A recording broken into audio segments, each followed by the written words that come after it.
भारतात दहशतवादी हल्ला करणाऱ्या अतिरेक्यांचे अड्डे आहेत पाकव्याप्त काश्मीरमध्ये. पाकिस्ताननं पोचलेले दहशतवादी काश्मीरमध्ये येऊन हल्ले करतात आणि पुन्हा पाकव्याप्त काश्मीरमध्ये आश्रय घेतात.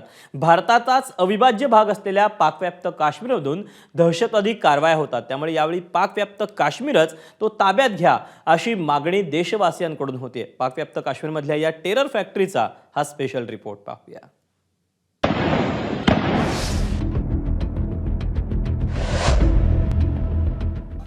सध्या देशभरामध्ये एकच चर्चा आहे, ती म्हणजे पहलगाम मधल्या दहशतवादी हल्ल्याला भारत कसं उत्तर देणार याची.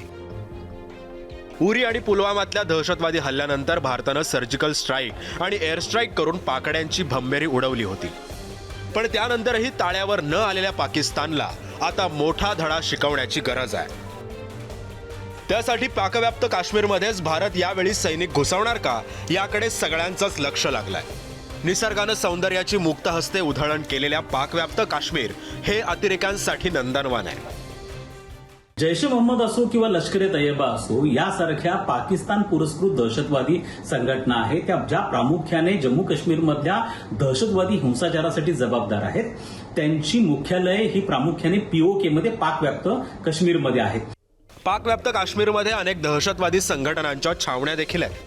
त्या छावण्यांमध्ये शेकडो दहशतवाद्यांचा अड्डा आहे. सर्जिकल स्ट्राईकमध्ये यातल्या काही छावण्या भारतीय जवानांनी उद्ध्वस्त केल्या होत्या. पण त्यानंतरही पाकव्याप्त काश्मीरमधल्या दहशतवादी छावण्यांचा तळ हललेला नाहीये. दरम्यान या पाकव्याप्त काश्मीरमधल्या काही दहशतवादी छावण्यांवर एक नजर टाकूया. अब्दुल्ला बिन मसूद, लष्कर ए तोयबा, अमीना बाग कॅम्प, तहरीक ए जिहाद, बांदीजुरा अल जिहाद, बाराकोट लष्कर ए तोयबा, भीमबेर हिजबुल आणि लष्कर ए तोयबा, भुई कॅम्प हिजबुल मुजाहिद्दीन, घोरी पट्टिका हिजबुल मुजाहिद्दीन, गुंडी गिरान हिजबुल मुजाहिद्दीन, हैदर कॅम्प बाग हिजबुल मुजाहिद्दीन, इस्लामगड लष्कर ए तोयबा, फियाज कॅम्प बाग हिजबुल मुजाहिद्दीन, कोटली लष्कर ए तोयबा, मस्कर अल कुरा लष्कर ए तोयबा, मस्कर महूद गजनवी हुजी कॅम्प, पीर चिनासी हिजबुल मुजाहिद्दीन, रायदाबाग हिजबुल मुजाहिद्दीन, रजिपियान कॅम्प लष्कर ए तोयबा. याच दहशतवादी छावण्यांमधून पाकिस्तान दहशतवाद्यांना पोचतोय आणि भारतामध्ये पाठवून भारताला अस्वस्थ करण्याचा प्रयत्न करतोय. याच अतिरेक्यांच्या तळावर यावेळी भारत लक्ष करण्याची शक्यता आहे.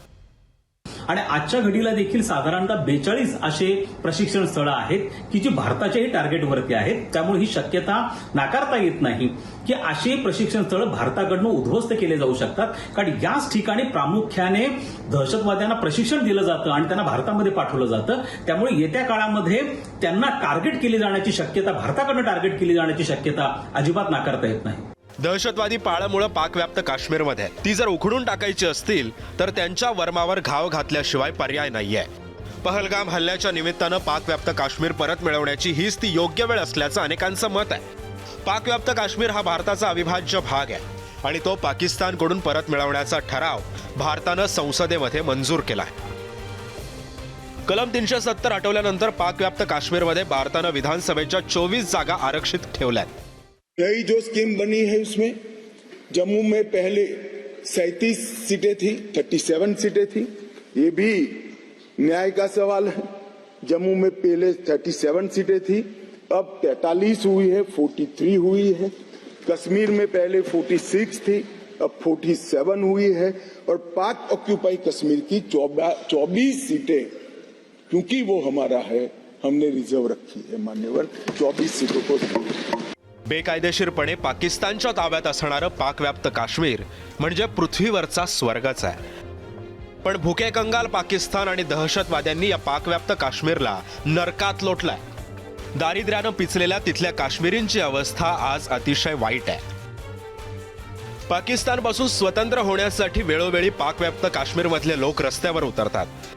पाकव्याप्त काश्मीर भारतात येणं म्हणजे पाकिस्तान आणि दहशतवाद्यांमध्ये भरडल्या जाणाऱ्या पाकव्याप्त काश्मीरींसाठीही मुक्तिदिन राहील.